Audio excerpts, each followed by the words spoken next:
14, 13. En esta oportunidad quiero contar mi experiencia de la revitalización de la lengua quechua desde las redes sociales. Las redes sociales es un espacio pero muy amplio donde la gente tiene diferentes tipos de intereses. Y la idea era llegar al interés de estas personas. Y no podía hacerlo desde una manera tradicional, enseñando de una manera como normalmente se hace. Tenía que buscar métodos y estrategias para poder llegar al interés de las personas. En otras palabras, tenía que luchar con el algoritmo de este sistema. ¿No ve, Michi?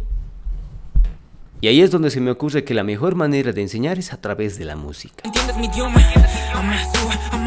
Enseñando la traducción y la pronunciación correcta de las canciones que en alguna ocasión lo han escuchado. Aprendamos a cantar esta hermosa canción en quechua. Posteriormente, videos cómicos,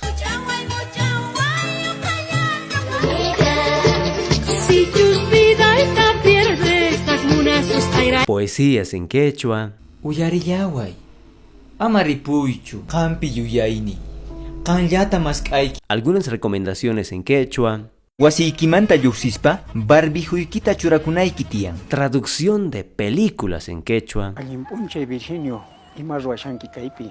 Nuqaychik hamun imapas pasashanchayta kaypi. algunos tips para aprender quechua, Imarayku, ¿por qué? Yakisqa, kusisqa, phiñasqa. ¿Cómo responderías si te preguntan en quechua imaynalla kashanki? ¿Cómo estás? 4 formas de responder. y este último, algo nuevo que he podido incorporar en mi contenido, es el quechua quiz. Quechua con cuestionario, ya sea en formato de video, para YouTube y para TikTok. Negro en quechua es Yana. ¿Cómo se dice mujer en quechua? La respuesta correcta es Warmi. Y así también en lives de TikTok. Pascananitan, pascananitan. Bien, ¿cuál es el significado de Munas Haikan? Y finalmente, otro nuevo contenido como noticias en quechua, Sensistasqa, sutiyaymantapacha llank'ayta qallarinqanku. Chay p'unchayqa mana mayllapipis purishawaqchu. así también chats en quechua. Munakuan Quichua.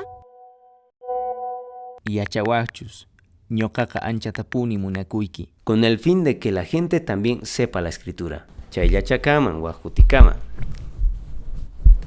James parlaría.